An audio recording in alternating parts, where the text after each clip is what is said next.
तो हो गया है, ये भी हो गया है,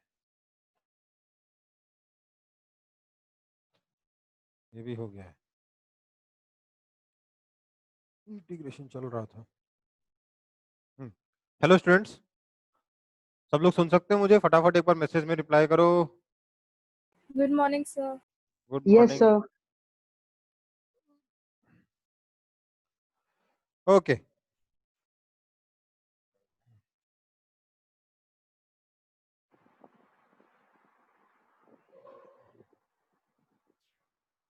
तो क्या पढ़ना था हम लोगों को? सर ब्राइटनेस बहुत कम है सर। हम्म, सर ब्राइटनेस बहुत कम है। ब्राइटनेस बहुत कम है, हो जाएगी थोड़ी देर में। आप भाई मैं नहीं आया हूं ना, मेरे मेरे आने से ब्राइटनेस आती है, ठीक है। चलिए, आ गया? देखा मेरे आते ब्राइटनेस आई कि नहीं आई? हाँ सर, आ गए। हाँ, समझ रहे हो, अपना ऑरा है ये। हम्म, तो भाई हम लोग इंटीग्रेशन कर रहे थे ना। इंटीग्रेशन में मैंने आपको एक मेथड का सिर्फ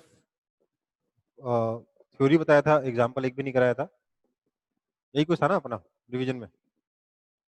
गौतम, एक सेकंड, गौतम दा, गौतम दा, गौतम दा,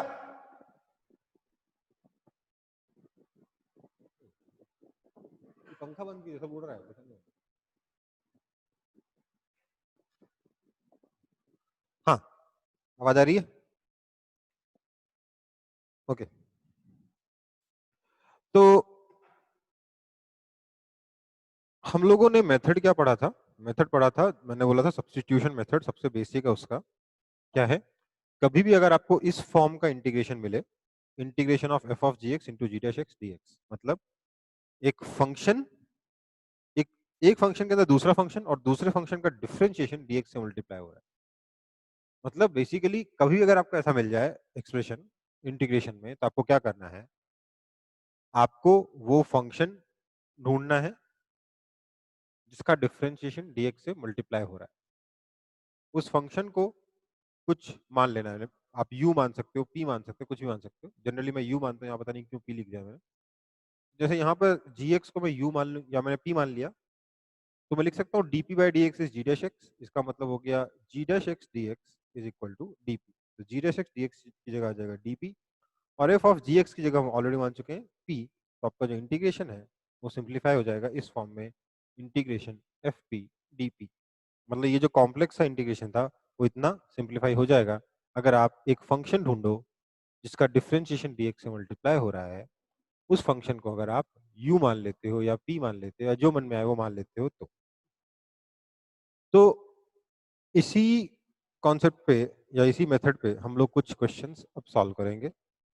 ये क्वेश्चंस मैं पहले भी वीडियो में करा चुका हूं आप लोगों को, बट दोबारा करवा रहा हूं क्योंकि यही तो पर्पज है ना इस क्लास का, कि आप लोग जो नालायक लोग रेगुलर नहीं पढ़े हो वीडियो से, एक बार उनको अप टू स्पीड ला दिया जाए। अच्छा, एक और बात, ऐप में कुछ आगे की वीडियोस अपलोड हो रहे हैं वापस से, तो आप लोग देख रहे हो उसको कि नहीं देख रहे हो? उसको देखते रहिए, नहीं तो हम सिलेबस में पीछे हो जाएंगे, ठीक है ना? ओके, तो अगला पहला इंटीग्रेशन हमें दिया गया साइन एक्स का whole square cos X DX. Sine X का whole square cos X DX, या फिर आपको integration sine square X cos X DX लिखा ऐसे ही जाएगा। ये आपकी सहूलियत के लिए ऐसे लिखकर दिया गया है, ठीक है। ऐसे में आपको क्या करना है? आपको एक ऐसा फंक्शन ढूंढना है जिसका डिफरेंशिएशन यहाँ मौजूद हो और वो डिफरेंशिएशन dx से मल्टीप्लाई हो रहा। तो मुझे ऐसा फंक्शन दिख रहा है sin x, sin x का डिफरेंशिएशन cos x dx से मल्टीप्लाई हो रहा है। तो let's say u is equal to sin x, ये हमने एज्यूम किया। जैसे ही हमने ये एज्यूम किया, हम बोल सकते हैं कि du by D X is equal to cos X हो जाएगा। इसका मतलब आपका cos x dx is equal to du हो जाएगा। तो cos x dx की जगह मैं du डाल दूंगा, sin x की जगह मैं u डाल दूंगा, तो मेरा इंटीग्रेशन बन जाएगा i is equal to integration sin x की जगह u, तो u स्क्वायर और cos x dx की जगह du। देख सकते हो कितना आसान हो गया। ये इंटीग्रेशन इसमें कन्वर्ट हो गया। So this is equal to, अब मैं इसको इंटीग्रेट करूंगा तो मुझे बताओ एक्स स्क्वायर का इंटीग्रेशन क्या होता है, एक्स स्क्वायर डीएक्स का इंटीग्रेशन होता है एक्स टू पावर 2+1 अपॉन 2+1। तो वैसे ही यू स्क्वायर डी यू का इंटीग्रेशन क्या हो जाएगा, U to power 2+1 upon 2+1 plus C, that is equal to U cube by 3 plus C. तो क्या आपका आंसर हो गया? नहीं, ये आंसर नहीं है, क्योंकि आपके क्वेश्चन में कहीं यू था ही नहीं। अब तो आपके आंसर में यू कहां से आएगा? तो आप लिखोगे this implies I is equal to, अब आपको यू की वैल्यू वापस बिठानी पड़ेगी तब जाके आंसर आएगा। यू की जगह आपने डाल दिया साइन एक्स, तो आ गया 1/3 sine cube x plus C. ठीक है, ये आपका कंप्लीट इंटीग्रेशन हुआ, ये आपका आंसर हुआ। ये यहाँ पे आंसर नहीं आया है, इसका ध्यान रखना है, ये आंसर नहीं है, आंसर ये है। ठीक है, और ये प्लस सी क्यों आ रहा है? क्योंकि इंटीग्रेशन किया है, हमेशा एक कांस्टेंट तो आएगा ही आएगा। इनडेफिनेट इंटीग्रेशन में हमेशा एक कांस्टेंट आता ही आता है। ठीक है, तो ये आपका पहला एग्जांपल हुआ। अगला एग्जांपल आपके सामने है 2x into sine x square D. ध्यान दीजिए, ये साइन स्क्वायर एक्स नहीं है, साइन ऑफ एक्स स्क्वायर है। साइन एक्स का स्क्वायर नहीं है, मतलब स्क्वायर ऑफ साइन एक्स नहीं है, बल्कि साइन ऑफ एक्स स्क्वायर है। ठीक है, तो अब मुझे इसे इंटीग्रेट करना है। कैसे इंटीग्रेट करेंगे? मैं बोलूंगा मुझे कोई फंक्शन ढूंढना है जिसका डिफरेंशिएशन dx से मल्टीप्लाई हो रहा हो, फंक्शन वहां मौजूद हो जिसका dx और उसका डिफरेंशिएशन dx से मल्टीप्लाई हो रहा हो। देखिए, अगर आपका डिफरेंशिएशन वीक है तो आप ये स्टेप कर ही नहीं पाओगे, तो आपका इंटीग्रेशन कभी स्ट्रांग नहीं हो पाएगा। तो इंटीग्रेशन तब तक आप शुरू नहीं कर पाओगे जब तक आपको डिफरेंशिएशन पे अच्छी कमांड ना हो, सारे फॉर्मूले वगैरह अच्छे से याद ना हो। तो 2x into sine x square D x है। एक काम करते हैं, लेट्स से कोई मुझे बताएगा इसमें u क्या मान लेना चाहिए, u इज इक्वल टू कितना मानना चाहिए मुझे, फटाफट बताओ तो। X sir square. X square. u is equal to मैंने मान लिया एक्स स्क्वायर, क्यों? क्योंकि एक्स स्क्वायर का डिफरेंशिएशन 2x dx से मल्टीप्लाई हो रहा है। तो इसका मतलब हो जाएगा du by D X is equal to 2x, this implies 2x dx is equal to du। तो यहाँ 2x इंटू डी एक्स की जगह आ गया du। तो मैं बोलूंगा दिस इम्प्लाइज, ये जगह अपना इंटीग्रेशन को अगर मैं i मानता हूँ तो i is equal to integration sine of X square की जगह साइन u और 2x dx की जगह du। साइन u का इंटीग्रेशन क्या होता है? साइन एक्स dx का इंटीग्रेशन क्या होता है? साइन एक्स dx का जल्दी बोलो। Cos minus cos x. Sine x dx का क्या होता है? cos x होता है ना, minus cos minus cos x होता है। डिफरेंशिएशन cos x होता है, इंटीग्रेशन माइनस cos x होता है। तो साइन u du का इंटीग्रेशन क्या हो जाएगा? Minus cos u plus plus C. c। ये आंसर आ गया क्या? नहीं सर, यू की जगह X square. Minus cos u की जगह एक्स स्क्वायर डाला प्लस सी, ये आपका आंसर हुआ। तो इस तरीके से हम आंसर तक पहुंच सकते हैं इंटीग्रेशन में। तो देख रहे हो आपको बहुत ज्यादा डिफिकल्ट अभी तक तो नहीं लग रहा होगा, आई होप। करना क्या है, कोई ऐसा फंक्शन ढूंढना है जिसका डिफरेंशिएशन dx से मल्टीप्लाई हो रहा है। कई लोग तो इसको तीसरी बार पढ़ रहे हैं शायद मुझसे, बट कोई बात नहीं, बियर विथ मी। तो e to power x sine e to power x dx, क्या करेंगे इसको? हम बोलेंगे कोई ऐसा फंक्शन ढूंढिए जिसका डिफरेंशिएशन dx से मल्टीप्लाई हो रहा है। बहुत सिंपल सा फंक्शन है e to power x। e to power x का differentiation e to power x dx से मल्टीप्लाई हो रहा है। So let's say u is equal to e to power x। तो हम बोलेंगे इसका मतलब हमारा जो इंटीग्रेशन i था that is equal to integration of, अच्छा ये भी नहीं, इसका मतलब ये हो गया कि du by dx is equal to e to power x, this implies e to power x dx is equal to du। तो e to power x into D X की जगह du डाल दूंगा और sine of e to power x की जगह sign u डाल दूंगा, तो मुझे मिल जाएगा जो हमारा ओरिजिनल इंटीग्रेशन था उसको मैं i बोलूँ अगर, तो i is equal to integration of sine u du that is equal to minus cos u plus c that is equal to minus cos e to power x plus c। ये आपका answer है। I hope इसमें कोई दिक्कत नहीं हो रही होगी अभी तक के एग्जांपल्स में आप लोगों को। किसी को हो रही है दिक्कत? की स्टेप क्या है, किसको यू माना जाए, उसके बाद तो रटी हुई स्टेप्स है, ठीक है, किसको यू माना जाए ये की स्टेप है, उसके बाद तो हर क्वेश्चन सेम टू सेम तरीके से हो रहा है हमारा इस मेथड का, ठीक।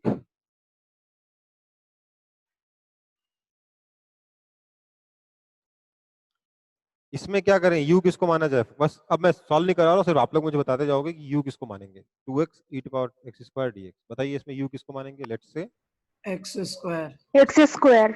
u is equal to X square, क्यों, क्योंकि एक्स स्क्वायर का डिफरेंशिएशन 2x dx से मल्टीप्लाई हो रहा है, उसके आगे आप सॉल्व करोगे बड़ी आसानी से सॉल्व हो जाएगा, ठीक है। इसमें क्या करेंगे, इंटीग्रेशन tan x dx में,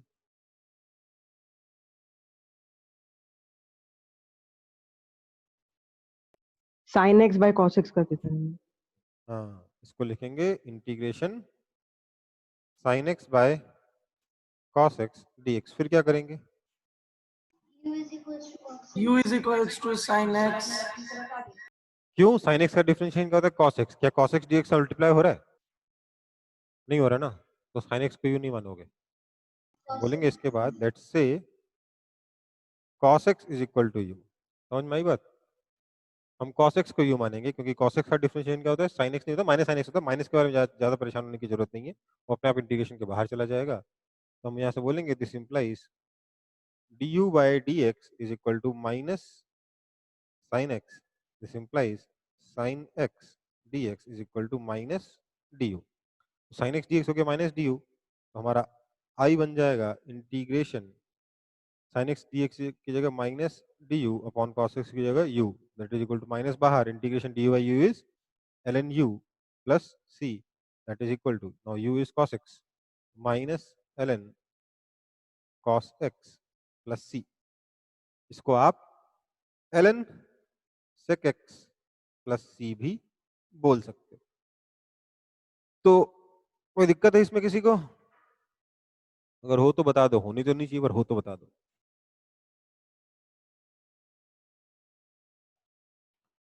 ठीक। इस नेक्स्ट एग्जांपल में बताइए तो u किसको माना जाए, X square plus 3x plus 4 equals to U. अच्छा मेरे पास दो ऑप्शन है, मैं बोलूं X square plus 3x is equal to U बोलूं, या फिर X square plus 3x plus 4 is equal to U बोलूं, दोनों ही केस में मैंने जो कंडीशन सिखाई थी वो तो सेम है ना, कि डिफरेंशिएट जिस किसी ऐसी चीज को यू मान लो जिसका डिफरेंशिएशन dx से मल्टीप्लाई हो रहा है ना, तो मैं कोई बच्चा बोल सकता है सर मैंने एक्स स्क्वायर प्लस 3x को यू माना क्योंकि उसका डिफरेंशिएशन यहाँ था, कोई बच्चा बोल सकता है सर मैंने x square plus 3x plus 4 पूरे को यू माना क्योंकि इसका डिफरेंशिएशन भी यहाँ पर है, तो बताइए हमें क्या मानना चाहिए, इसे यू मानना चाहिए कि इसे यू मानना चाहिए, प्लस 4 वाला मानना चाहिए। मान सकते हैं, लास्ट में प्लस सी लगा देंगे. इसको मानने से फायदा होगा, क्यों, क्योंकि प्लस 4 भी हमारा सिंप्लीफाई हो जाएगा, नहीं तो हमारा u प्लस 4 बच जाएगा ना, ये क्या बच जाएगा, u प्लस 4 हो जाएगा, इससे बड़े पूरे को u मान लोगे तो सिर्फ u हो जाएगा, है ना, समझ में आई बात,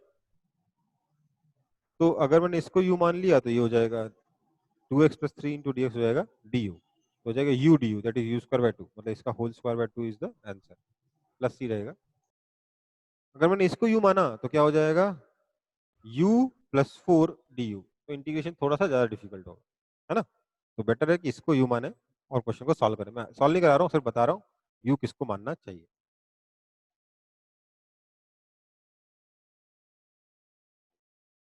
इसमें क्या करें,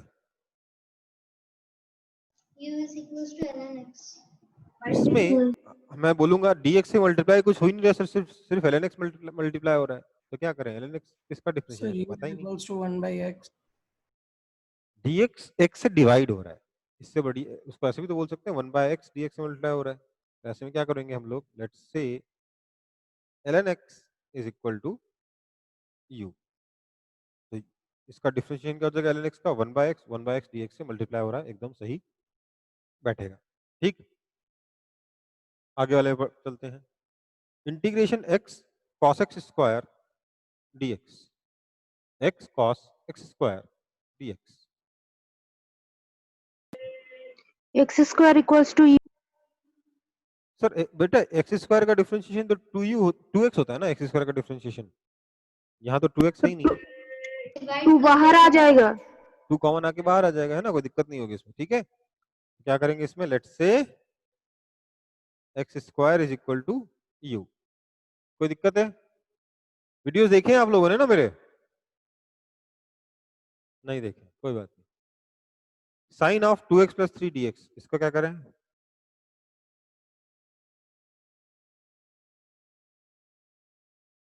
क्या माना जाए यू उसमें? कोई नहीं बताएगा।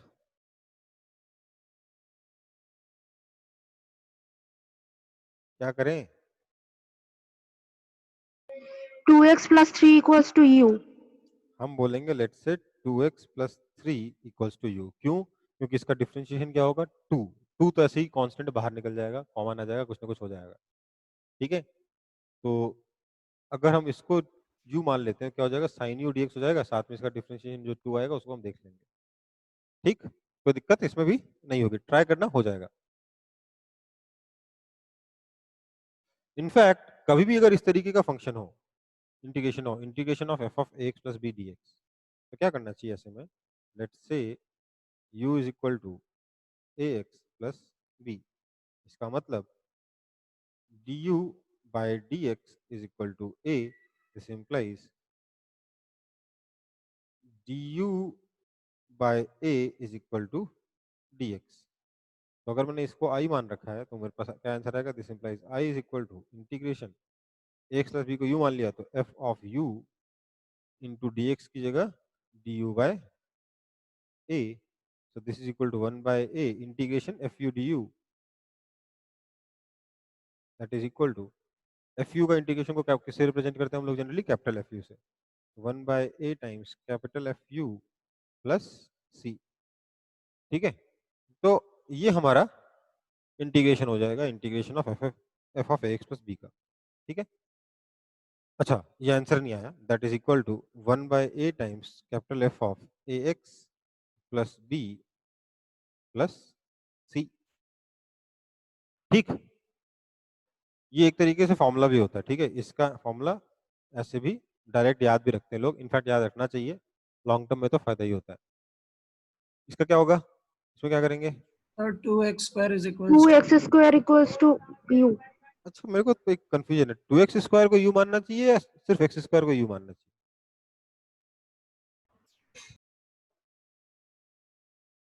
2x square. पूरे Sir, 2x 2x स्क्वायर को square. मानना चाहिए, ताकि हमें कोशिश करनी दोनों चीजें सिंप्लीफाई हो। साइन के अंदर भी 2u बचे, उससे बढ़िया बेटर है ना कि साइन u बचे, राइट? तो हमें कोशिश करनी कि दोनों चीजें सिंप्लीफाई हो। ठीक है, अच्छा इसका क्या करेंगे यार? Integration dx upon 2 minus X का होल स्क्वायर।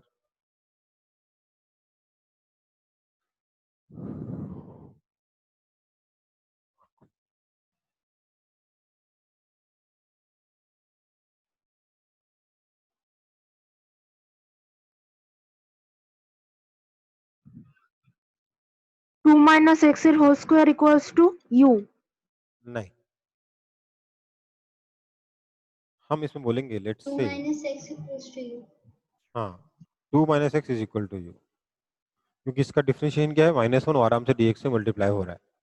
तो अगर मैं इसको i बोलता हूँ तो मैं लिख सकता हूँ कि i इज इक्वल टू, अच्छा यहाँ से लिखेंगे क्या? du is equal to minus dx। तो i is equal to integration dx की जगह आ गया minus du upon 2 minus X की जगह u। अब -1 बाय एक्स स्क्वायर किसका डिफरेंशिएशन होता है बेटा? 1 बाय एक्स का होता है ना, तो याद होगा ना 1 बाय एक्स का डिफरेंशिएशन क्या होता है? -1 बाय एक्स स्क्वायर। तो -1 बाय यू स्क्वायर किसका हो जाएगा? 1 बाय यू का। तो इसका इंटीग्रेशन क्या हो जाएगा? 1 बाय यू। या फिर आप क्या करोगे? That is equal to minus times integration u to power -2 du। ठीक है, so this is equal to minus बाहर रहने देते हैं, u टू पावर -2 du का इंटीग्रेशन क्या हो जाएगा? u to power -2 plus 1 upon -2 plus 1 plus c। So this is equal to, आप इसको सॉल्व करोगे तो यू विल गेट, नीचे क्या हो गया? -1 हो गया, माइनस माइनस चला गया, ऊपर हो गया u टू पावर -1 मतलब 1 by U plus C. This is equal to, u कितना था? 2 माइनस एक्स, तो 1 upon 2 minus X plus C. ये आपका फाइनल आंसर होगा। नहीं तो आप इसको डायरेक्टली ऐसे ही बोल सकते हैं, this is equal to, alternate method बता रहा हूँ, this is equal to integration dx upon -1 X plus 2 का होल स्क्वायर। है ना। तो ये क्या हो गया, ए एक्स प्लस बी का होल, ए एक्स प्लस बी फॉर्म में आ गया कि नहीं आ गया। तो आप चाहो तो यहाँ पे ये वाला फॉर्मूला भी अप्लाई कर सकते थे, पर सब्स्टिट्यूशन बेटर रहेगा इस पर्टिकुलर क्वेश्चन के लिए। ठीक है, तो इसको मैं काट दे रहा हूँ, ये मेथड ही बेटर है।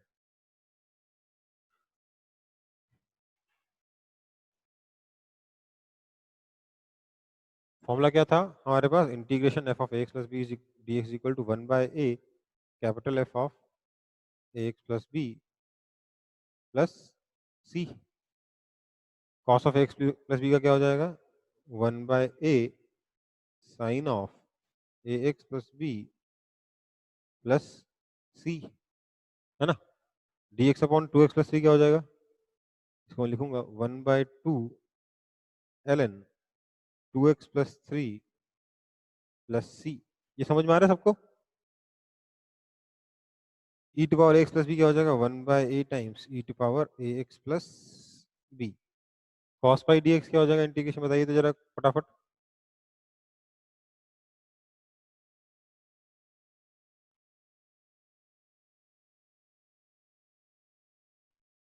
कॉस पाई का इंटीग्रेशन क्या होगा,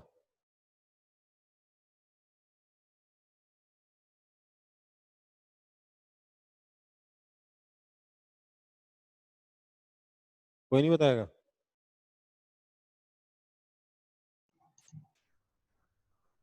Only C. तो कॉस पाई कितना होता है, -1 होता है ना। कॉस पाई कितना होता है, -1। ये हो गया integration minus D X that is equal to minus times integration D X that is equal to minus X plus C, खत्म। ठीक है, इसमें कॉस से मतलब नहीं है, क्योंकि कॉस के आगे एक्स नहीं है, कॉस के आगे पाई है, मतलब कांस्टेंट हो गया। कॉस पाई कितना होता है, -1। ठीक है, ओके। लास्ट क्लास में मैंने आपको बोला था ये सब मैं नहीं कराऊंगा, बट मैंने वापस करा दिया। कॉपी हो गया, ठीक है। तो इंटीग्रेशन अपना, अच्छा मैंने सब करवा दिया था, डेरिवेशन वगैरह सब करवा दिया था। ओके, अपन लोगों को डेफिनेट इंटीग्रेशन पढ़ना था आज। कोई बोला नहीं मुझे कि सर जैसे आपने बोला था कि वीडियो से खुद देख लेना।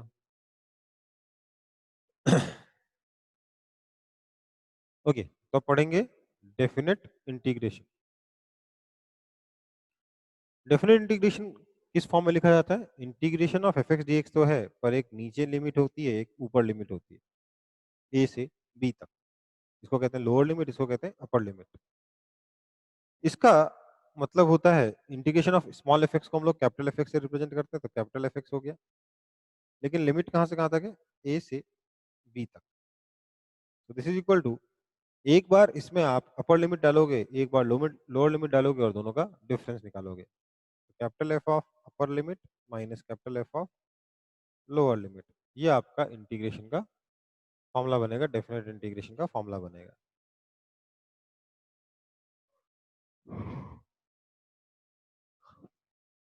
ठीक है,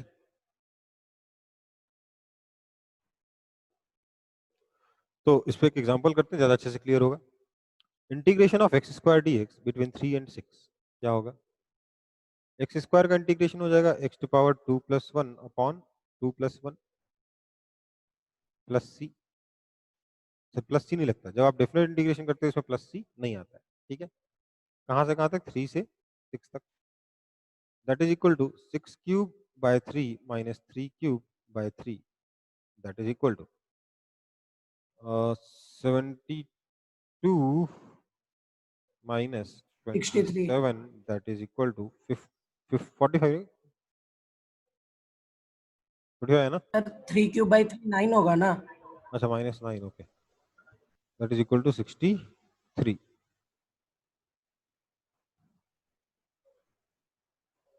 कोई दिक्कत है इसमें,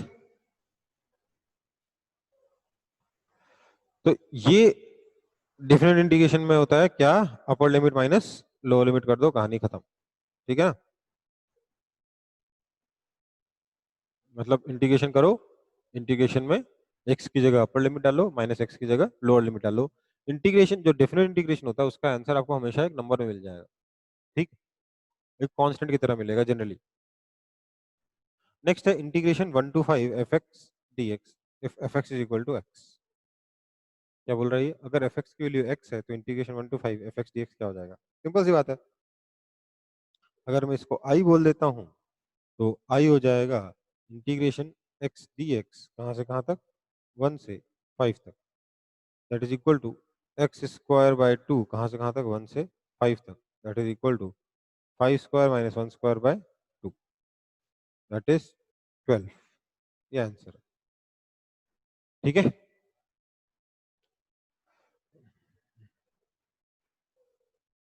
कौन छूट गया?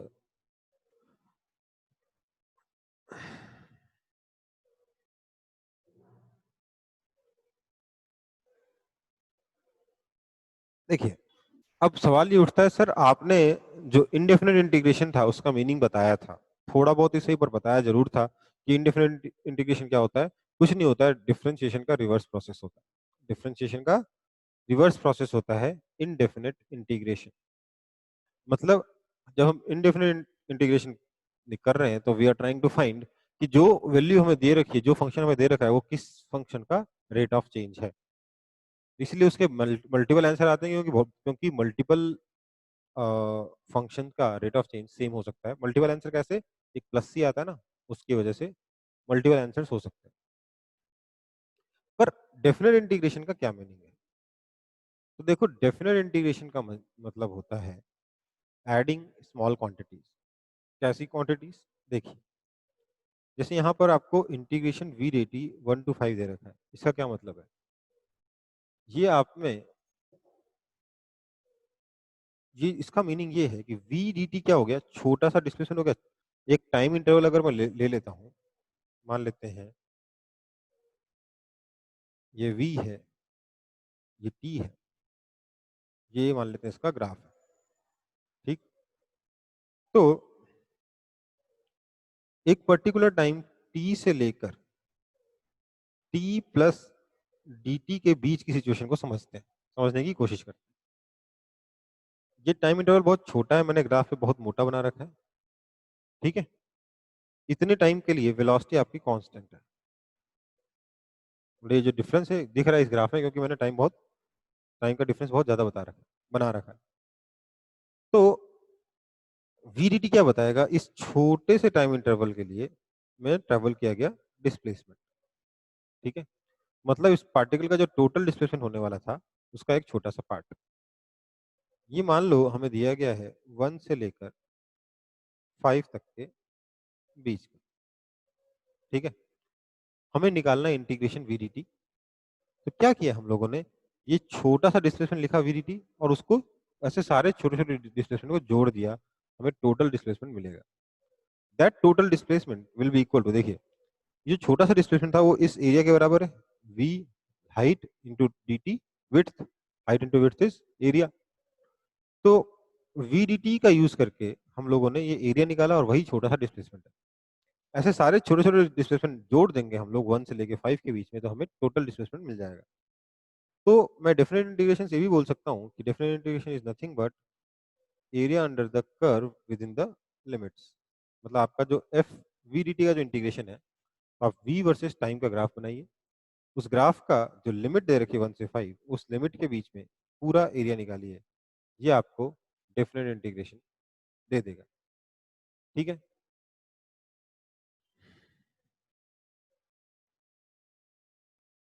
Next example, integration t1 to t2 ADT, ये क्या हो जाएगा?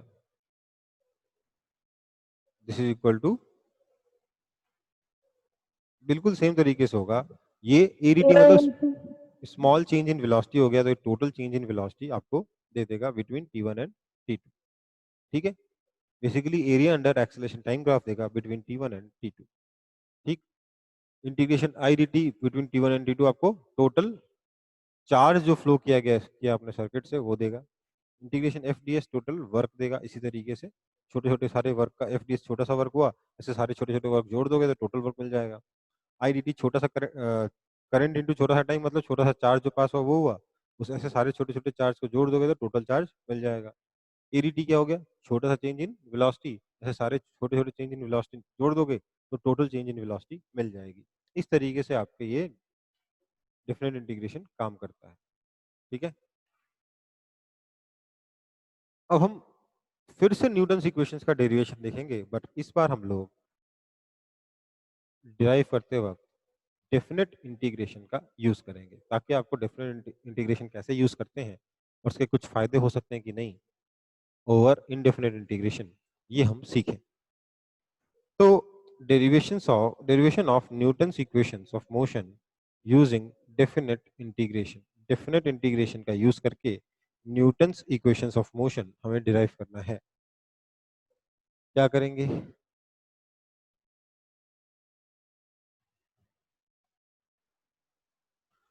हमें पता है कि जैसे ही न्यूटन्स इक्वेशन ऑफ मोशन के बारे में बात आई, हमें पता है कि कंडीशन क्या है, acceleration is constant, A is constant. तो ऐसे में हम कह सकते हैं कि आपका जो dv dt है वो a है और a क्या है, कांस्टेंट है। इसका मतलब ये हो सकता है कि dv is equal to a dt।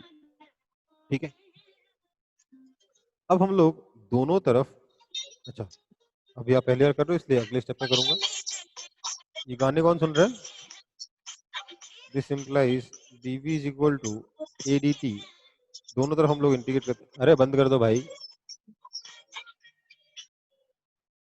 हाँ, dv is equal to a dt क्या है, दोनों तरफ अपन लोग इंटीग्रेट कर देंगे, लेकिन इस बार इंटीग्रेशन क्या लिमिट के अंदर करेंगे। हम बोलेंगे लिमिट कैसे लगाते हैं सीखो, ये बहुत जरूरी है। मान लेते हैं टाइम जो है हमारा टी मोशन जो टी इज इक्वल टू 0 पे शुरू हुआ था और टाइम टी तक चला था। जो हम इक्वेशन लिखते हैं v is equal to you plus A T, उसका उसमें क्या मानते हैं, टी इज इक्वल टू 0 पे मोशन शुरू हुआ है और टाइम टी तक चला है। तो 0 से लेकर टी तक हमने लिमिट लगाई है इंटीग्रेशन ए डी टी में। ये जो टाइम है ये टी इज इक्वल टू 0 पे शुरू हुआ और टाइम टी तक ये मोशन चला। अब हम यहाँ पे लिमिट कैसे लगाएंगे, तो हम बोलेंगे t इज इक्वल टू 0 पे मान लेते हैं वेलोसिटी u थी, क्योंकि इनिशियल वेलोसिटी को हम u से रिप्रेजेंट करते हैं, और टाइम t पे फाइनल वेलोसिटी मान लेते हैं v हो जाती है। तो हम क्या बोलेंगे, दिस इंप्लाइज इंटीग्रेशन dv हो जाएगा v, लिमिट आ जाएगी u से v तक, that is equal to integration AT हो जाएगा 80। This implies final upper limit minus lower limit करेंगे तो v की जगह v डाला, v माइनस v की जगह u डाला, u is equal to 80। This implies v is equal to u plus 80। ये काफी इजियर है इन कंपैरिजन टू, ये ओप्पो A9 कौन है भाई?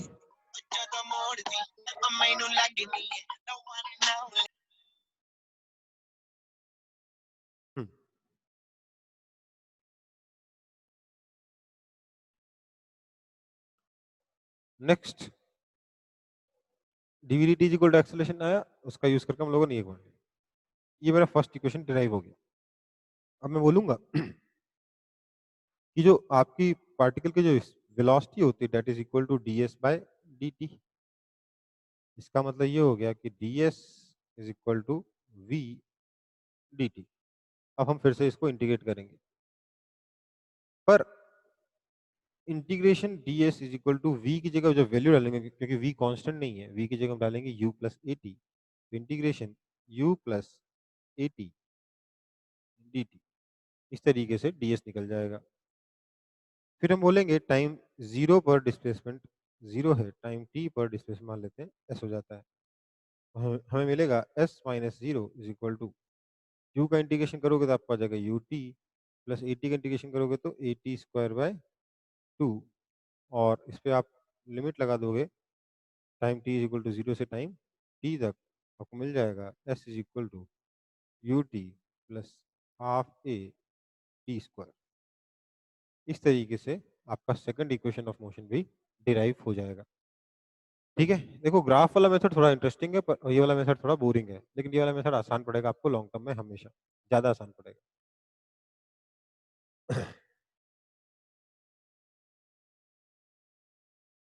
नेक्स्ट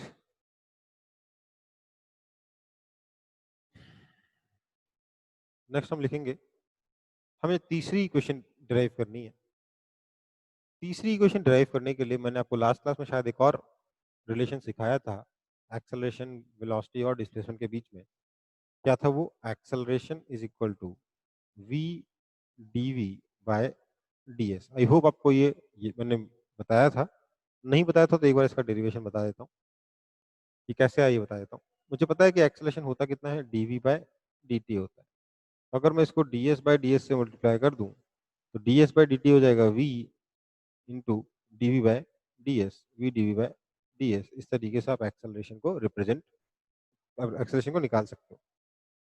तो हम इसी इक्वेशन का यूज करेंगे थर्ड इक्वेशन को डिराइव करने के लिए। वैसे तो एक और तरीका है, थर्ड इक्वेशन है v square is equal to u square plus 2as, first equation है v is equal to you plus at। मतलब थर्ड इक्वेशन में टाइम नहीं आता, जबकि फर्स्ट और सेकंड दोनों में टाइम आता है।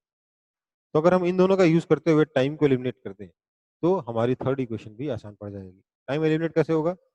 एक तरीका तो सीधा सही है, बिना दिमाग लगाए करना है तो ये वाला यहाँ से टाइम की वैल्यू निकालिए v माइनस यू अपॉन ए, उसको यहाँ सब्स्टिट्यूट कर दीजिए, आपकी सीधे थर्ड इक्वेशन ड्राइव होकर आ जाएगी। पर हम वो वाला मेथड नहीं लगाएंगे, हम डायरेक्ट मेथड यूज करेंगे। Acceleration is equal to v d v by d s है। इसका मतलब क्या हो जाएगा? V d v is equal to a d s, v d v is equal to a d s. अब हम दोनों तरफ इंटीग्रेट करेंगे। हम बोलेंगे इनिशियली जब वेलोसिटी u थी उस वक्त डिस्प्लेसमेंट 0 था, और मान लेते हैं जब वेलोसिटी v होता है उस वक्त डिस्प्लेसमेंट कुछ s हो जाता है। तो हम क्या बोलेंगे? v dv का इंटीग्रेशन हो जाएगा v स्क्वायर बाय 2, लिमिट कहाँ से कहाँ तक? u से v तक, is equal to a ds का इंटीग्रेशन हो जाएगा as, लिमिट 0 से s तक। This implies v square by 2 is equal to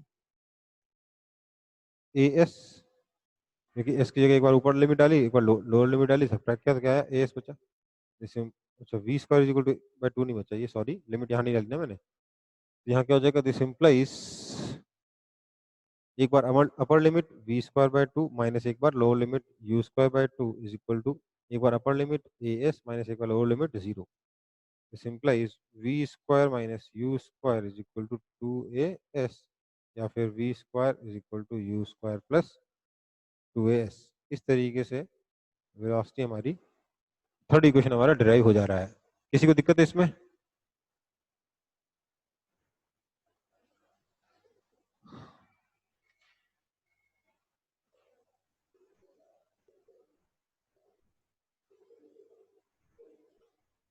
next है definite integration as area under the curve. ये मैंने आपको थोड़ी देर पहले बता ही दिया क्या करना है। इंटीग्रेशन का मतलब क्या होगा? अगर x1 से लेकर x2 तक इंटीग्रेट करना है, let's say integration y dx, जो भी फंक्शन है y dx उसका इंटीग्रेशन करना है x1 से लेकर x2 तक, तो क्या आएगा? y y जो भी एक्सप्रेशन था वो वाला एक्सप्रेशन आएगा, उसको इंटीग्रेट करेंगे और फिर upper limit minus lower limit करेंगे। ठीक है, integration definite integration as area under the curve. लेकिन इसकी जो वैल्यू है वो x1 और x2 के बीच में पड़ने वाले इस एरिया के बराबर आएगी। ठीक है, ये जो x1 और x2 है, इन दो पॉइंट्स के बीच में जो एरिया आ रहा है उसके बराबर आ जाएगा आपका इंटीग्रेशन y dx, x1 से x2।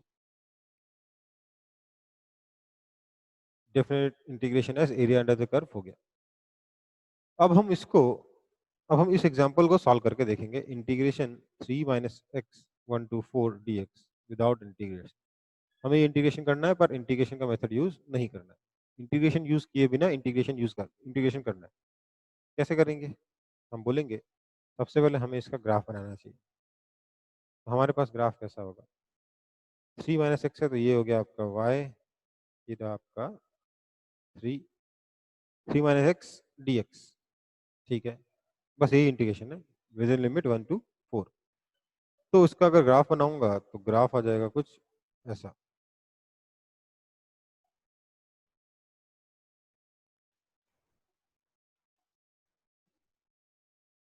ठीक है, ये ग्राफ आएगा। अब आपको इस ग्राफ का एरिया निकालना है बिटवीन 1 and 4। तो मान लेते हैं यहाँ पे 1 है, यहाँ पे मान लेते हैं 4 है। हमें इसका एरिया निकालना है, मतलब हमें ये वाला एरिया चाहिए, साथ ही साथ हमको ये वाला छोटा एरिया भी चाहिए होगा। तो हमारा ये जो इंटीग्रेशन आएगा क्या हो जाएगा? ये मान लेते हैं एरिया A1 आता है, ये वाला एरिया मान लेते हैं A2 आता है। आपका जो इंटीग्रेशन आएगा I is equal to A1 minus A2 आएगा। ठीक है, तो बेसिकली हम अगर A1 और A2 निकाल लें, जो कि बड़ी आसानी से निकाला जा सकता है यूजिंग ज्योमेट्री, बड़ी आसानी से हम ये एरिया निकाल सकते हैं, A1 माइनस A2 निकाल सकते हैं। तो उस तरीके से हम काम करके इस इंटीग्रेशन को सॉल्व कर लेंगे, ठीक है।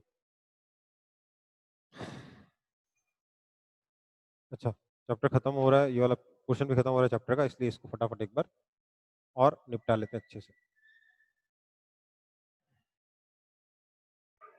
ये 1 पर अगर देखेंगे तो यहाँ वैल्यू हो जाएगी 2, तो इस ट्राइंगल का एरिया कितना हो जाएगा, हाफ इंटू ये भी 2 है, बेस इंटू हाइट, माइनस नीचे वाला एरिया क्या हो जाएगा, यहाँ बेस भी 1 है, हाइट भी 1 है, minus half into 1 that is equal to 3 answer. तो इस क्वेश्चन का आंसर क्या हो जाएगा, 3 हो जाएगा, ठीक है। 3 माइनस एक्स डी एक्स का इंटीग्रेशन करना है 1 से 4 के बीच में, तो आंसर क्या आ रहा है, 3 आ रहा है।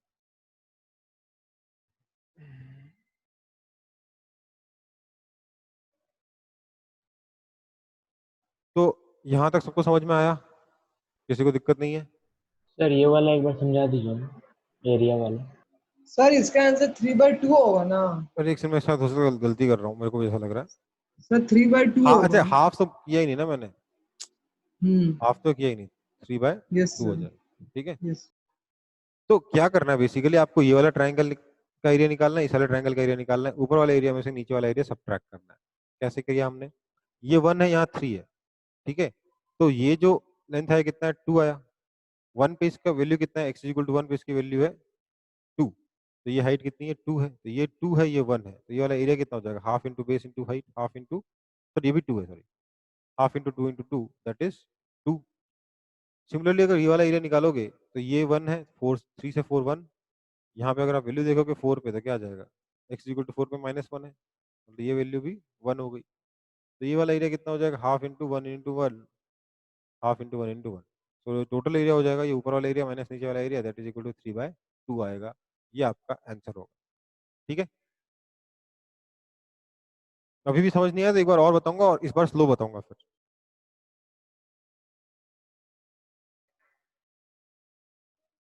समझ में आ गया, किसी ने डाउट पूछा था ना?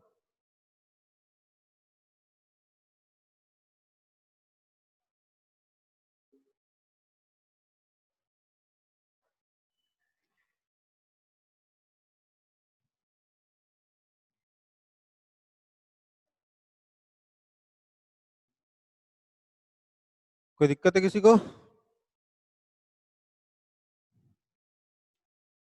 तो ठीक है बेटा, फिर ये वाला पोर्शन खत्म हुआ, 2 मिनट का ब्रेक लेते हैं ना, फिर वापस रिज्यूम करेंगे।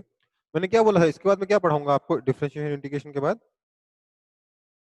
मोशन का पार्ट 2 का था ना आपको मैंने, रेक्टिलिनियर मोशन का पार्ट 2, यस सर। वही करते हैं। वेक्टर्स को उसके बाद करेंगे, फिर वेक्टर्स का प्रोजेक्टाइल करेंगे, ठीक है। तो 2 मिनट का ब्रेक है, फिर उसका वापस मिलते हैं।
Hello sir.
Hello, sir.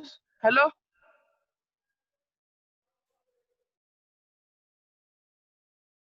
Can you hear me, sir?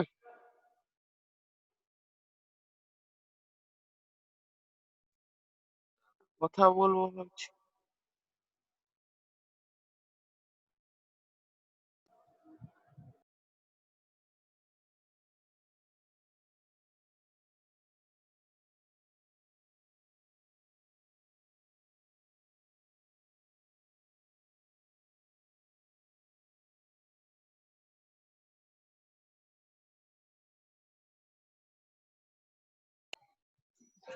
गेंदा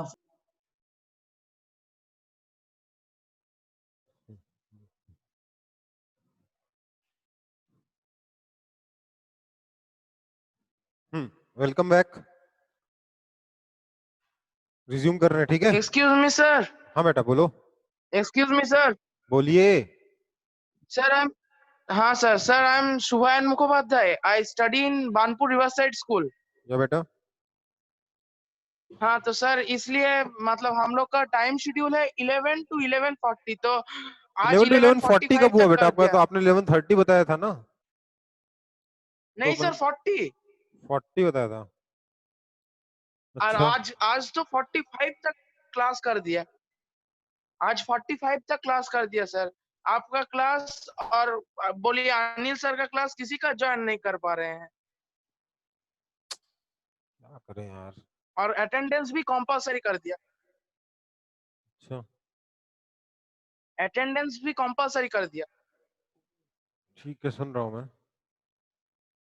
और फिर सर देखिए आज पार्टिसिपेंट्स में देखिए जो बीआरएस में पढ़ते हैं मतलब देखिए रामायणी फिर चार्चिल वो कोई नहीं ज्वाइन किया। अच्छा ओके, सो क्या कर तो सकते सर हैं? क्या क्या जा सकता है।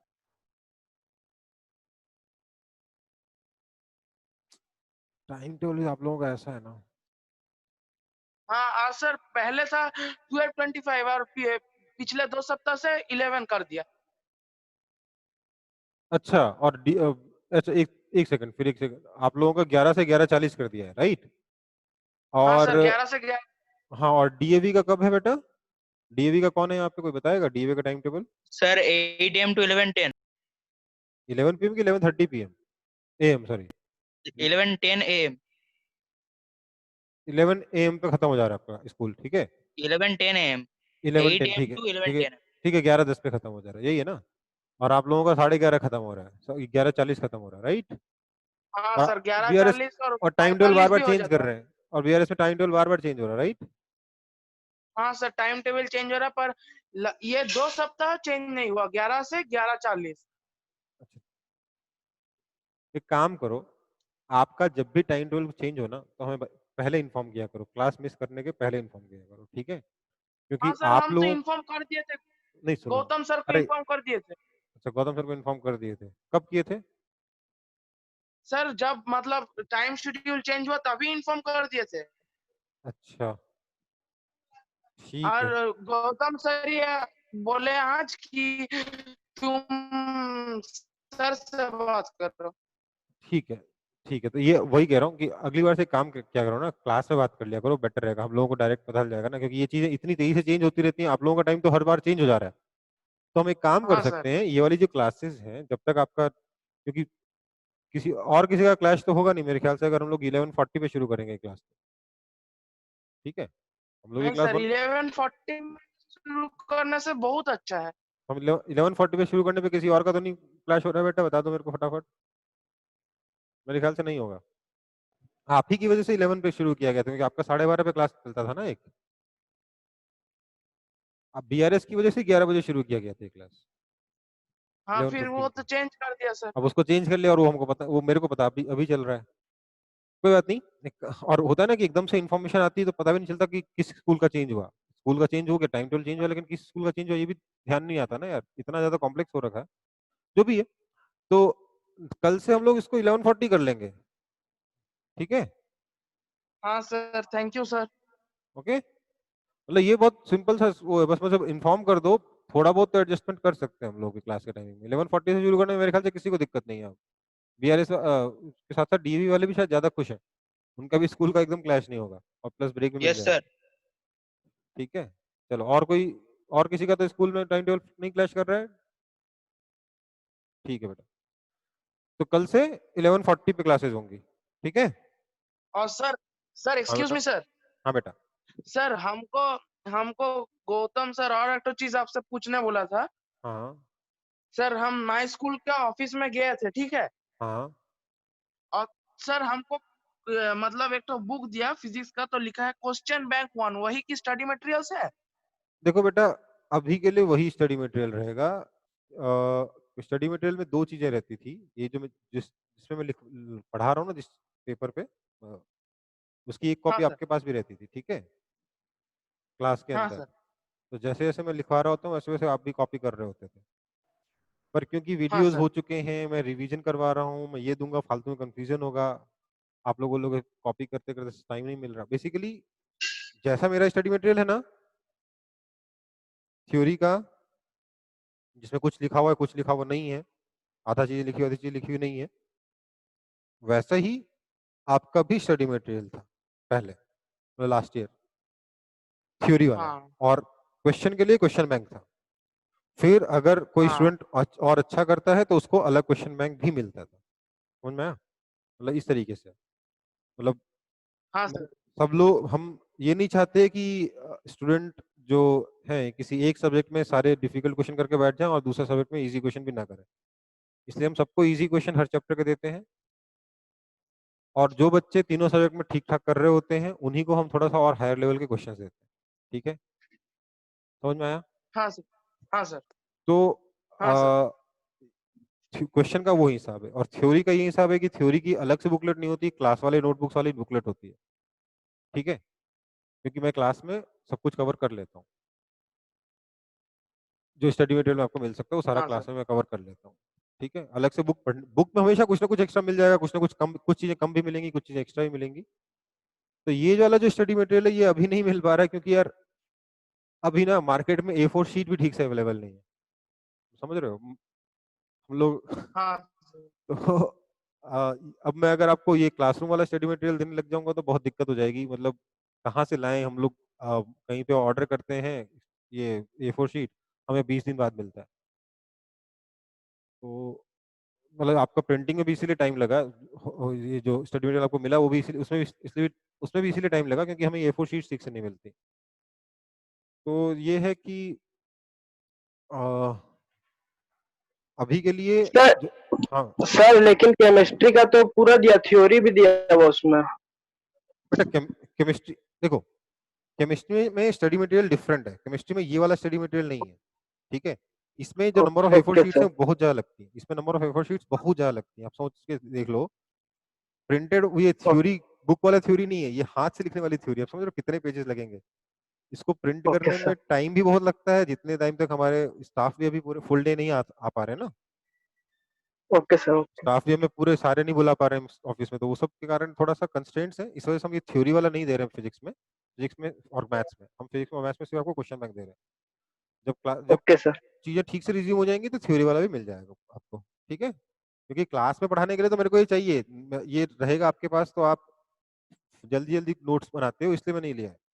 ये जो इसका पर्पज ये है कि क्लास में अगर आपका कोई ग्राफ बना हुआ है, आप ये ग्राफ बनाने में टाइम वेस्ट नहीं करोगे, ठीक है, तो मेरे लिए मेरी सहूलियत हो जाती है, मैं चीजें आपको फास्ट पढ़ा पाता हूँ, समझ में आई बात? हाँ लेकिन सर, तो अभी अभी के लिए क्वेश्चन बैंक 1 ही मतलब है तो स्टडी हाँ, अभी मटेरियल? के लिए सिर्फ क्वेश्चन वन बैंक 1 ही है, लेकिन बाद में आपको और भी स्टडी मटेरियल मिलेगा। दो तरीके के स्टडी मटेरियल और मिल सकते हैं, एक तो थ्योरी का सबको मिलेगा, दूसरा आपको क्वेश्चन बैंक या DPP और हायर लेवल की मिलेगी डिपेंडिंग ऑन योर परफॉर्मेंस, ठीक है। अगर आप अच्छा करोगे ओके, तो मिलेगा, अगर आप अच्छा नहीं कर रहे होगे तो नहीं मिलेगा, और अच्छा का मतलब तीनों सब्जेक्ट में एक मिनिमम लेवल अचीव करना होगा, ठीक है, ओके। और गौतम दा कल फिजिक्स से केमिस्ट्री बायोलॉजी, क्या, फिजिक्स केमिस्ट्री बायोलॉजी में? फिजिक्स केमिस्ट्री में बता रहा हूँ, फिजिक्स और मैथ्स का बताया मैंने, ठीक है। ओ केमिस्ट्री में अनिल सर ने आपको जो सिस्टम केमिस्ट्री का सिस्टम थोड़ा अलग है, केमिस्ट्री में स्टडी मटेरियल की जरूरत नहीं है इस वाले की, क्योंकि केमिस्ट्री में क्या है कि डायग्राम्स वगैरह इतने ज्यादा नहीं होते, ठीक है, केमिस्ट्री में। और जितना लिखोगे, जितना स्ट्रक्चर बनाओगे, उतना फायदा रहता है। पहले से अगर स्ट्रक्चर बनाया हुआ है तो आपको उसके डिटेल्स देख नहीं पाओगे। कहने का मतलब ये है, केमिस्ट्री के जो कंपाउंड के स्ट्रक्चर्स होते हैं ना, वो इतने कॉम्प्लेक्स होते हैं कि आप उसको देखकर दो कंपाउंड के बीच में डिफरेंस ही नहीं समझ पाओगे जब तक आप खुद से ड्रॉ नहीं करोगे। ठीक है, तो इसलिए कौन है, इसलिए केमिस्ट्री में आपको ऐसा स्टडी मटेरियल कभी नहीं मिलेगा। ऐसा स्टडी मटेरियल मिलने से केमिस्ट्री आपकी खराब हो जाएगी, वीक हो जाएगी। ठीक है, केमिस्ट्री में इट्स बेटर कि आप सब कुछ खुद से लिखो, खुद से पढ़ो, खुद से सब कुछ करो। ठीक है, क्योंकि सिर्फ देखने से कुछ नहीं होगा। फिजिक्स और मैथ्स में ही हम ये वाला स्टडी मटेरियल देते हैं। बायोलॉजी में मोस्टली बुक्स पे रिलाई करते हैं, क्योंकि बुक्स में बायोलॉजी का क्या है ना कि याद बहुत ज्यादा करना है और उतना आपको स्टडी मटेरियल बना के दिया नहीं जा सकता। अगर मैंने स्टडी मटेरियल दिया और आपने सिर्फ स्टडी मटेरियल पढ़ा तो बायोलॉजी में फंस जाओगे। बायोलॉजी में क्या है कि बुक्स हैं, बुक्स याद करनी है, तो बायोलॉजी के लिए स्टडी मटेरियल उतना ज्यादा नहीं है ना, बुक्स वगैरह ज्यादा रिकमेंडेशन है बायोलॉजी में। अरिहंत की बुक्स वाला होती है। ठीक है, वही कह रहा हूँ कि बायोलॉजी में स्टडी मटेरियल पे ज्यादा फोकस नहीं रहता है, बुक से ज्यादा फोकस रहता है हमारा। ठीक है, कोई दिक्कत? और बायोलॉजी में होना भी चाहिए। बायोलॉजी में बहुत ज्यादा टेक्स्ट होता है, मतलब अगर आप शॉर्ट में पढ़ने की कोशिश करोगे ना, चीजें याद नहीं होंगी, डिटेल में पढ़ना होता है, पढ़ना होता है खुद से। रट्टा नहीं मार सकते आप, मतलब रटने के लिए इतनी ज्यादा चीज होती है कि डायरेक्ट रट्टा नहीं मार सकते। उसमें आपको, जब तक आप कहानी नहीं पढ़ोगे ना, तब तक आपको कहानी के कैरेक्टर्स याद नहीं होंगे। और कहानी का मतलब होता है टेक्स्ट, और टेक्स्ट पढ़ने की स्पीड भी बढ़ाना बहुत जरूरी है बायोलॉजी में। क्यों? क्योंकि क्वेश्चन छोटे होते हैं पर उसमें पढ़ने का टाइम तो लगता है ना, तो पढ़ने का टाइम वेस्ट ना हो, इसके लिए पढ़ने की स्पीड आपकी बढ़नी चाहिए। तो बुक पढ़ने की आदत डालनी बहुत जरूरी है बायोलॉजी में। तो केमिस्ट्री और बायोलॉजी का जो सब्जेक्ट है वो थोड़ा डिफरेंट है फिजिक्स और मैथ्स से, इसलिए उनकी स्ट्रैटेजी भी हमारी डिफरेंट है। ठीक है बेटा, ये वाली जो स्ट्रैटेजी है ये फिजिक्स और मैथ्स के लिए बेटर है, क्योंकि इसमें टाइम बचता है फिजिक्स और मैथ्स में। केमिस्ट्री और बायोलॉजी में अगर टाइम बचाएंगे तो केमिस्ट्री बायोलॉजी वीक हो जाएगी। केमिस्ट्री बायोलॉजी को टाइम चाहिए। ठीक है, और बताऊँ ना, कल से क्लास 11:40 पे है, और अगर वापस से किसी का टाइम टेबल चेंज होता है मुझे तुरंत बताइएगा। आप समझ लीजिए ऐसा हो रहा है कि मतलब टाइम टेबल पहले क्लैश था, अब जब वीआरएस का टाइम जब पहले शिफ्ट हुआ तो हमारा क्लैश खत्म हो गया, हम आसानी से क्लास रख सकते हैं 1:10। ठीक है, शाम शाम वाला सेम है, ये वाली क्लास 11:40 हो जाएगी। ठीक है, चलिए। और हाँ, और जिन लोगों ने स्टडी मटेरियल कलेक्ट नहीं किया प्लीज कलेक्ट कर लीजिए, आप लोगों का स्टडी मटेरियल प्रिंट हो चुका है। ठीक है, सर मिल रहा है। कौन बोला? बिल्कुल आवाज नहीं आई मेरे को।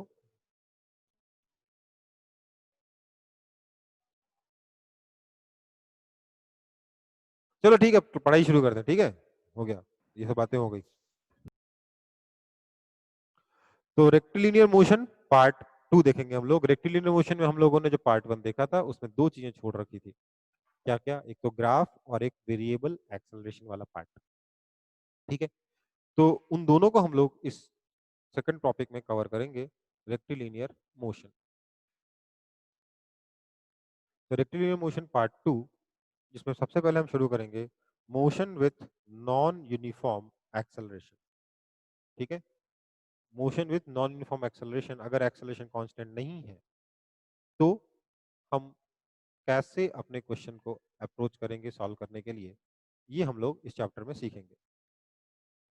तो इक्वेशन क्या होंगी हमारे पास? v is equal to you plus A t, s is equal to U T plus half A T square, और v square is equal to u square plus 2as। ये तीन जो इक्वेशंस थी, इन तीन इक्वेशंस का हमें कोई यूज नहीं बचेगा। ये तीन इक्वेशन अब हमारे किसी काम की नहीं बचेंगी अगर एक्सेलरेशन कांस्टेंट नहीं है तो। नॉन यूनिफॉर्म एक्सेलरेशन के केस में Newton's equations are not valid. सबसे पहली चीज क्या है? न्यूटन्स इक्वेशंस जो है वो यूजलेस हो गई हैं। ठीक है, अब आप न्यूटन्स इक्वेशंस को यूज नहीं कर सकते। हमें करना क्या है फिर? हमें लिखना है v is equal to d S by D T या फिर v is equal to d x by D t. एक इक्वेशन हमारी ये रहेगी। इसमें देखिए आप वेलोसिटी, डिस्प्लेसमेंट और टाइम, या फिर वेलोसिटी, पोजीशन और टाइम के बीच में रिलेशन लिख रहे हो।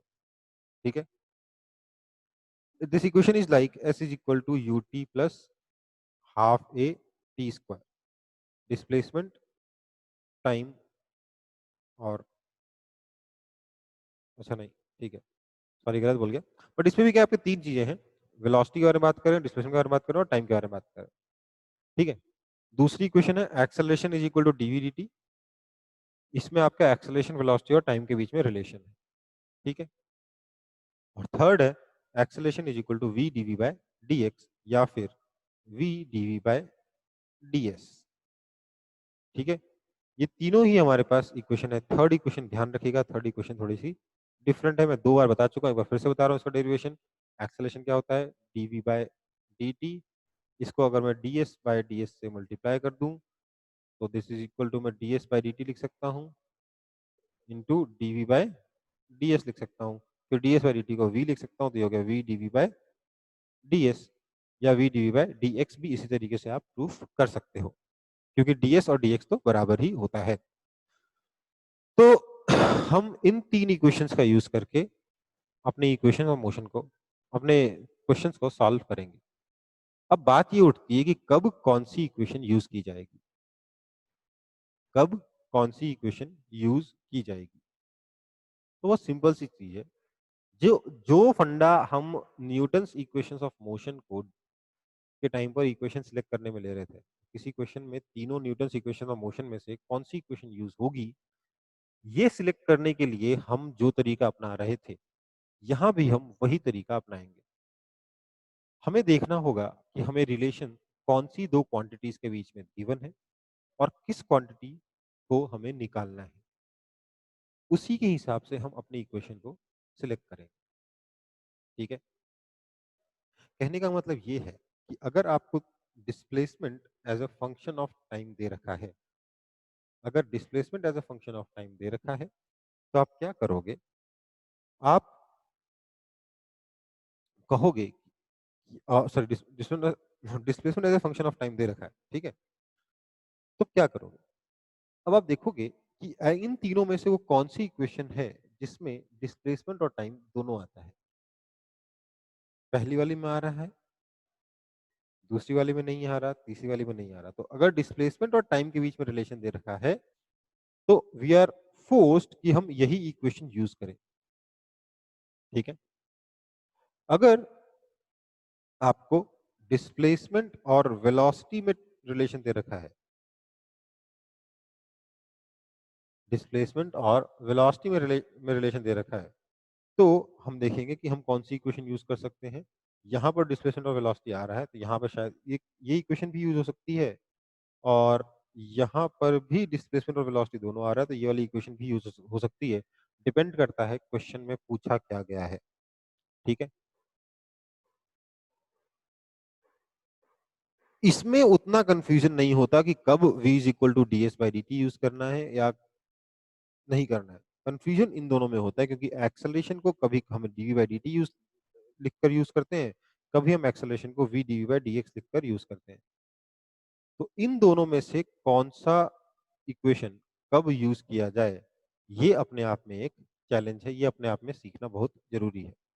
कौन सी दो इक्वेशन है, आपको एक दे रखा है acceleration is equal to dv by dt और दूसरा दे रखा है acceleration is equal to v dv by ds। ठीक है, तो देखो अगर आपको, पहला एग्जांपल बता रहा हूं, अगर आपको acceleration is equal to function of time दे रखा है, तो आपके पास इसके अलावा कोई उपाय नहीं है। Acceleration is equal to dv by dt लिखने के अलावा आपके पास कोई और उपाय नहीं है, क्योंकि ये इकलौती इक्वेशन है जिसमें एक्सेलरेशन और टाइम दोनों आता है। दूसरा, अगर आपको velocity is equal to function of time दे रखा है, तब भी आप क्या कर सकते हो, आप दो चीजें यूज कर सकते हो।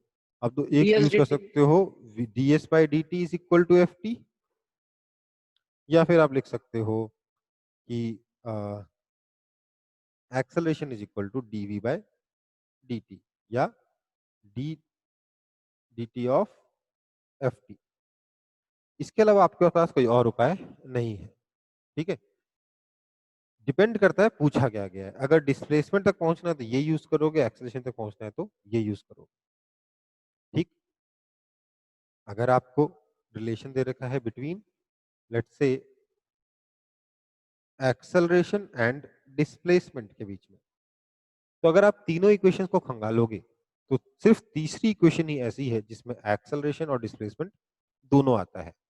तो इरेस्पेक्टिव ऑफ कि आपसे क्वेश्चन में पूछा क्या गया है, आपका जो पहला स्टेप होगा उसमें आप acceleration is equal to v d v by d s लिखकर लिखोगे f s is equal to v d v by d s. This implies f s d s is equal to v d v. इस तरीके से लिखकर आगे इंटीग्रेशन करके proceed करोगे। ठीक है, और भी तरीके हो सकते हैं, और भी रिलेशंस हो सकते हैं। लेट्स से आपको दे रखा है acceleration as a function of velocity, या फिर एक्सेलरेशन और वेलोसिटी के बीच में आपको रिलेशन गिवन है। तो यहां पर आप देखोगे कि वो कौन सी इक्वेशन है जिसमें एक्सेलरेशन और वेलोसिटी दोनों आती है। तो जवाब है मेरी, इस इक्वेशन में भी एक्सेलरेशन और वेलोसिटी आता है, इस इक्वेशन में भी एक्सेलरेशन और वेलोसिटी आता है। तो ऐसे में मेरे पास दो रास्ते बन जाते हैं। एक रास्ता कहता है कि लिखो acceleration is equal to d v by dt, या फिर f v is equal to d v by dt। This implies dt is equal to d v by f v, और उसके बाद इंटीग्रेशन वगैरह शुरू करो। दूसरा रास्ता कहता है कि एक्सेलरेशन को लिखो v dv by ds is equal to f v. ठीक है, एक्सेलरेशन की जगह आ गया v dv बाय ds। इसमें आप फिर से लिखोगे क्या,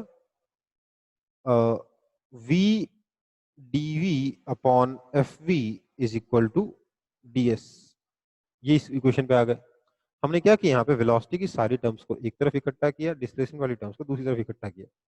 तो इससे आप क्या देखोगे कि फिर से आप वेलोसिटी और डिस्प्लेसमेंट के बीच में रिलेशन निकाल पाओगे।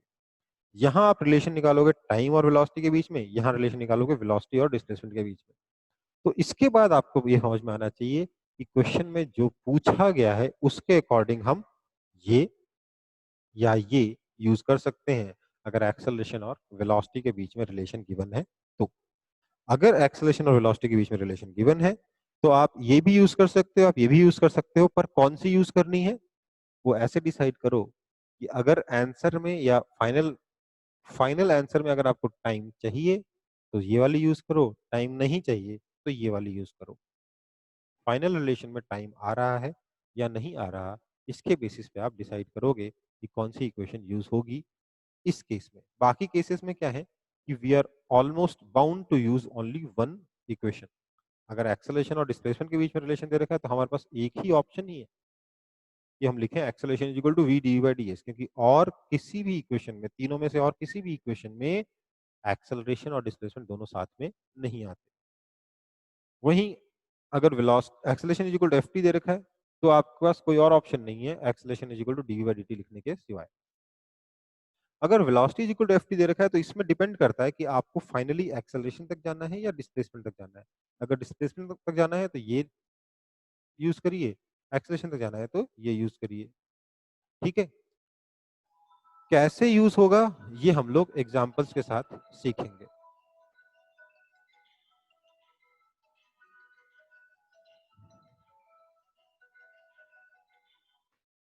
ठीक है, कैसे यूज होगा ये हम एग्जांपल्स के साथ सीखेंगे। ठीक है, चलो।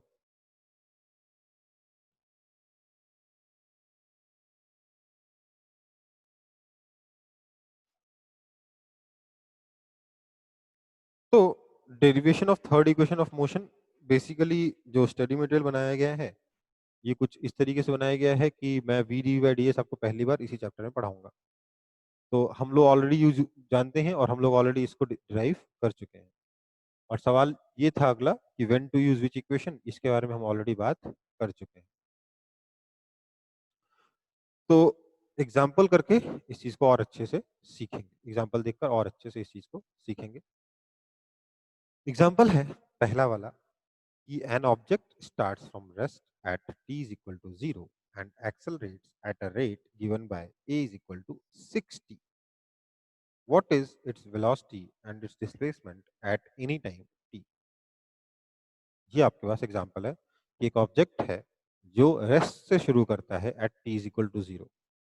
ठीक है, तो कंडीशन क्या क्या दे रखी है आपको? दे रखा है, जो साइड में लिख लेते हैं उसको, eight t is equal to 0, v is equal to 0, that is u is equal to 0.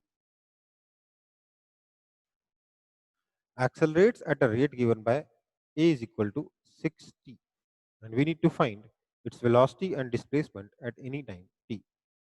ठीक है, तो हमें जो रिलेशन दे रखा है सबसे पहले हम वो लिखेंगे। क्या दे रखा है? ये हमारा की सबसे पहला स्टेप क्या होगा, इसको दोबारा से लिखना।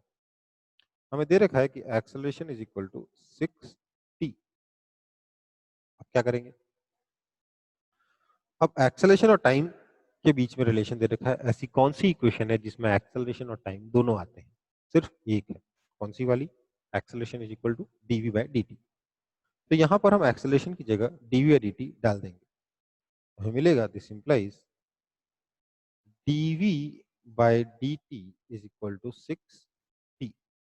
ठीक है, इससे मिलेगा dv is equal to 6t dt। हमने क्या किया? वेलोसिटी वाली टर्म को एक तरफ किया, टाइम वाली टर्म्स को एक तरफ किया। इसके बाद हम लोग, वैसे तो इसी स्टेप में इंटीग्रेशन बना देते हैं, लेकिन मैं एक स्टेप बाद लिख रहा हूँ ताकि, क्योंकि आप पहली दूसरी बार सीख रहे हो। This implies integration dv is equal to integration 6t dt आया। फिर हम क्या बोलेंगे? हम बोलेंगे t इज इक्वल टू 0 पर v इज इक्वल टू 0 है, हम इसका यूज करेंगे। हम बोलेंगे time t is equal to 0 पर v इज इक्वल टू 0 है। मैंने कौन सा इंटीग्रेशन यूज करने जा रहा हूं? मैं डेफिनेट इंटीग्रेशन का यूज करने जा रहा हूं। यहाँ पर t इज इक्वल टू 0 पे v इज इक्वल टू 0 आया है। हमें टाइम t पर वेलोसिटी कितनी है ये बताना है, तो हमने ऊपर अपर लिमिट टाइम t और इधर वेलोसिटी v लिख दिया। अब हम जब इंटीग्रेशन dv करेंगे तो हमें क्या मिलेगा? v मिलेगा। कहाँ से कहाँ? 0 से v तक।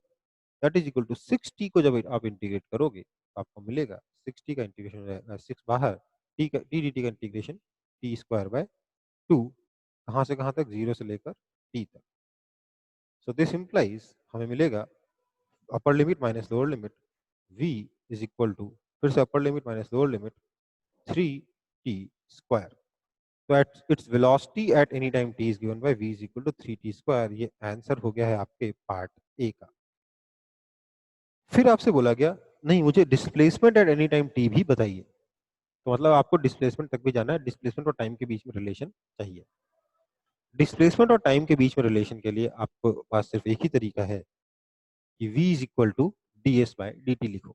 तो हमने यहाँ पे क्या किया? v is equal to ds by dt लिखा। This is equal to 3t square. इसका मतलब क्या हुआ? इसका मतलब ये हुआ कि ds is equal to 3t square dt। ठीक, अब हम दोनों तरफ फिर से इंटीग्रेट करेंगे। अब बोलेंगे t इज इक्वल टू 0 पे डिस्प्लेसमेंट तो हमेशा 0 होता है ना। t इज इक्वल टू 0 पे मोशन शुरू हुआ है तो डिस्प्लेसमेंट कितना होगा? हमेशा 0 होगा। टाइम t पर डिस्प्लेसमेंट हमें बताना है, तो हम फिर से इंटीग्रेट करेंगे, ds लिमिट डालेंगे, ऊपर s नीचे 0, तो s आ गया is equal to 3t square का इंटीग्रेशन हो जाएगा t cube 0 to t। So this implies displacement is simply t cube. ये हो गया आपका आंसर पार्ट बी का। इसमें किसी को अगर डाउट हो तो मुझसे तुरंत अभी के अभी पूछ लीजिए।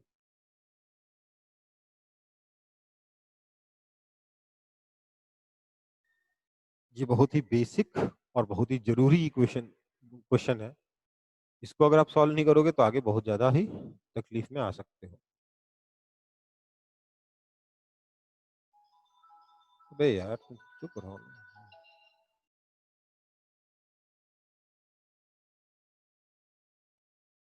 कोई दिक्कत है इसमें?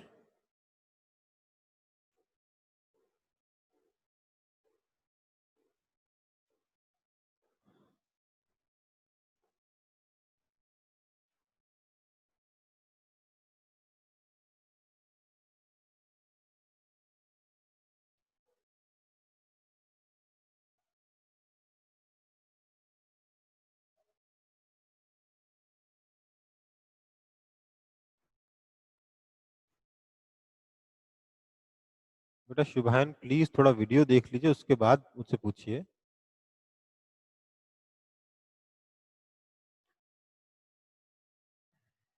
वीडियोस देख लीजिए प्लीज, मतलब आपको एक्चुअली ये तो सिर्फ रिवीजन वीडियोस हैं, असली में तो आपको मेन वीडियोस तो देखना ही है। इसमें थोड़ा ना उतने डिटेल में पढ़ा रहा हूँ जितने डिटेल में मैंने मेन वीडियोस में पढ़ाया है। इस तरीके से तो चीजें पूरी नहीं होंगी कवर। ठीक है शुभान, आपको जो ओरिजिनल वीडियो से दिए गए थे उस पर नाम क्या उसका, हमारा जो ऐप है क्लास प्लस, अपना वाला जो ऐप है ना, माई स्कूल वाला ऐप, क्रैक जाइए एट माई स्कूल, उसके वीडियो जरूर देखिए, उसमें ज़्यादा डिटेल में बात की है। ये तो ये वाला टॉपिक क्या है कि बहुत क्रिटिकल है, मैं इसको डिटेल में बता रहा हूँ। ये वाला टॉपिक काफ़ी क्रिटिकल है, मैं उसको डिटेल में बता रहा हूँ, नहीं तो मैं इतने डिटेल में तो कोई टॉपिक रिवीजन में कवर नहीं करूँगा। ठीक है, चलो फिर ये क्या हुआ। अच्छा, तो अगला क्वेश्चन सॉल्व करते हैं। For a particle moving along positive x-axis, for a particle moving along positive x-axis दे दिया, acceleration is given as a equals to x। अच्छा, तो acceleration और x के बीच में रिलेशन दे रखा है। जैसे ही मुझे acceleration और x के बीच में रिलेशन दिया गया, मैं मजबूर हो गया सिर्फ एक इक्वेशन यूज करने के लिए। क्यों? जो पहली इक्वेशन है v is equal to d x by D t, वो यहाँ नहीं लगा सकते। दूसरी इक्वेशन है acceleration equal to D v by D t, वो भी नहीं लगा सकते। सिर्फ एक ही इक्वेशन बचती है, वही थर्ड इक्वेशन हम उसे यूज करेंगे। दूसरी चीज दे रखी है कि at t is equal to zero x 1 है और v भी 1 है, x और v दोनों की वैल्यू 1 है at t is equal to 0। तो हम इस इक्वेशन को कैसे सॉल्व करेंगे? तो अगर acceleration is equal to x है, तो यहाँ इक्वेशन कौन सी लिखूंगा? अब आप बोलोगे, अगर अब देखो यहाँ पर क्या आप बेवकूफी कर सकते हो कि आपने लिख दिया sir acceleration is equal to v dv by d s लिख दिया, तो ये गलत हो जाएगा ना, क्योंकि जब इधर x है तो आप यहाँ s क्यों यूज करोगे? ठीक है, क्या यूज करेंगे? एक्सेलरेशन की जगह डाल देंगे v dv by dx, s is equal to x। this implies v dv is equal to x dx, v dv is equal to x dx हो गया। तो इसके बाद हम लोग दोनों तरफ इंटीग्रेट करेंगे और हम बोलेंगे कि जब x 1 था उस वक्त v भी 1 था, तो x की वैल्यू 1 पर v की वैल्यू 1 है। x की एक जनरल वैल्यू x पर v की वैल्यू कितनी है, ये हम निकाल पाएंगे इस इक्वेशन से। तो हमें मिलेगा this implies v square by 2 limit 1 to v is equal to x square by 2 limit 1 to x। So this implies v square by 2 minus 1 by 2 is equal to x square by 2 minus 1 by 2। ये minus 1 by 2 minus 1 by 2 cancel हो जाएगा और हमें क्या मिलेगा? This implies v is equal to x। अगर acceleration x के बराबर है तो v भी x के बराबर है। फिर क्या बोलेंगे? फिर हम बोलेंगे कि हमें find position as a function of time चाहिए, हमें पोजीशन और टाइम के बीच में रिलेशन चाहिए, हमें आंसर में टाइम चाहिए। तो हमें तो मिला है v is equal to x, हम इसी का यूज करके टाइम तक पहुंचेंगे। टाइम के साथ क्या चाहिए? हमें पोजीशन चाहिए। तो हम लिखेंगे दिस इंप्लाइज v की जगह डाल देंगे dx by dt is equal to x. This implies dx by x is equal to dt। अब हम फिर से इंटीग्रेट करेंगे और बोलेंगे at t is equal to 0 x is equal to 1 है, तो t इज इक्वल टू 0 पे x की वैल्यू 1 डाल दी, टाइम t पे x की वैल्यू मान लेते हैं x हो जाता है। दिस इंप्लाइज इसका इंटीग्रेशन हो जाएगा ln x 1 to x is equal to t। This implies ln x minus ln 1 is equal to t। अब बेटा ln 1 कितना होता है? ln 1 होता है 0। ln 1 कितना होता है? 0 होता है। So we have ln x is equal to t, this implies x is equal to e to power t। आप बोलोगे सर ये कैसे आया? तो इसके लिए आपको मैंने लॉग में पढ़ाया था, एक बार उसको जरूर देखेंगे, बट फिर भी एक बार बता दे रहा हूं। और ln का मतलब होता है log of some, ln t का ln x का मतलब होता है log of x to the base e। मैं लिख रहा हूँ, इसका मतलब ये हो गया कि log of x to the base e is equal to t। उसका मैंने मीनिंग कैसे सिखाया था, e to power t is equal to x, this implies e to power t is equal to x। बस सिंपल सी बात है ना। तो ये वाला क्वेश्चन भी हमारा सॉल्व हो गया। देखिए ये इजी क्वेश्चन है, बस आपको कब कौन सी इक्वेशन यूज करनी है ये सिखाने के लिए ये क्वेश्चंस यहाँ पर दिए गए हैं। ठीक है, अगर किसी को कोई डाउट हो तो फटाफट इसको एक बार देखिए, पढ़िए, समझिए और अभी के अभी मुझसे डाउट क्लियर करवाइए।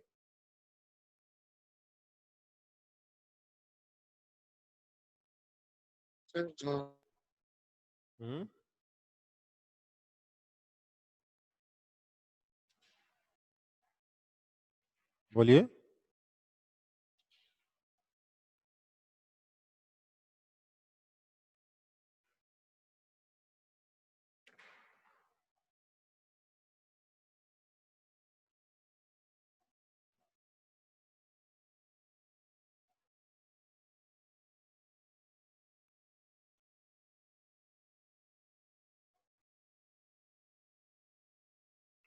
चलो फिर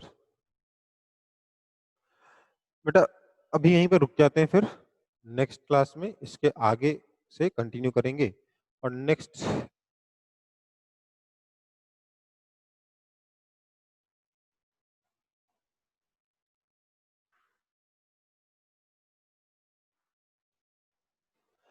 क्लास में ये वाला चैप्टर रेक्टिलिनियर मोशन पार्ट 2 भी कंप्लीट हो जाएगा। ठीक है, कोई दिक्कत है किसी को? No sir. ठीक है बेटा, तो नेक्स्ट क्लास में ये चैप्टर कंप्लीट कर लेंगे और वेक्टर शुरू करेंगे। ठीक है, थैंक यू सर। अच्छा एक बात बता दो, आप लोगों के स्कूल में क्या चल रहा है अभी? सर रिलेटिव मोशन तक पहुंच गया। इतनी जल्दी शुरू हुए कितना दिन हुआ है? Sir circular motion. Circular motion पहुंच गए, जबरदस्त। BRS sir, BRS. जबरदस्त भाई जबरदस्त। समझ में आ रहा है सब स्कूल में? कुछ नहीं समझ आ रहा। कुछ समझ में नहीं आ रहा है? सर हम तो घर में बोल रहे थे कि आप बहुत अच्छा पढ़ा रहे हैं, फिर भी हम ज्वाइन नहीं कर पा रहे। ठीक है बेटा कोई बात नहीं, अब एक काम करो, ज्वाइन यार ये ना हम लोगों को प्लीज क्लास में मेंशन कर दिया करो, और मेरे को टाइम टेबल जनरली मैं देख रहा होता हूँ, तो मेरी किसी क्लास में मेंशन कर दिया करो। ठीक है, ठीक है। ठीक है सर। टाइम टेबल का डिपार्टमेंट जनरली मेरे पास रहता है, मतलब मैं और गौतम दा दोनों मिलकर देखते हैं, पर कई बार गौतम दा मिस कर जाते हैं, तो मुझे हर बार बता दिया करो अगर कुछ आपका स्कूल का टाइम टेबल इस तरीके से ड्रास्टिक चेंज आया हो तो। क्योंकि मुझे ये इन्फॉर्मेशन सिर्फ मेरे पास थी कि आपका डीएवी का 11:15 तक या 11:30 तक क्लास है और आपका 12:30 से क्लास है, तो इसी वजह से मैंने 11:15 से पौने 1 तक क्लास रखी थी कि थोड़ा 15 मिनट वो एडजस्ट करेंगे, 15 मिनट वो एडजस्ट करेंगे। ठीक है, तो आगे से कल से अपन 11:40 पे कर लेंगे, कोई दिक्कत नहीं है। और किसी और स्कूल का टाइम टेबल मुझे पता नहीं है, एक मुझे ये मालूम है कि आईएएस का किसी से क्लैश होता नहीं, पता नहीं कैसे कुछ तो ऐसा करते हैं क्लैश नहीं हो रहा उनका हमारे साथ। तो जो भी है, मेरी क्लास में प्लीज मुझे एक बार बोल दिया करो, वो फास्टर एक्शन होगा उसमें। ठीक है, क्योंकि ये चीजें तुरंत चाहिए ना, अगले दिन चाहिए होता है ना, कई बार गौतम दा के थ्रू मेरे पास बात पहुंचने में टाइम लग जाता है। ठीक है बेटा। सर हाँ कल तो केमिस्ट्री क्लास है, कल 11:40 से होगा तो? कल 11:40 में होगा। ठीक है, कोई दिक्कत? ठीक सर, ओके थैंक यू। बेटा, ओके बेटा, चलो फिर टाटा बाय बाय, अच्छे से पढ़िए। ठीक है, no sir, thank you sir, bye sir. Bye बेटा।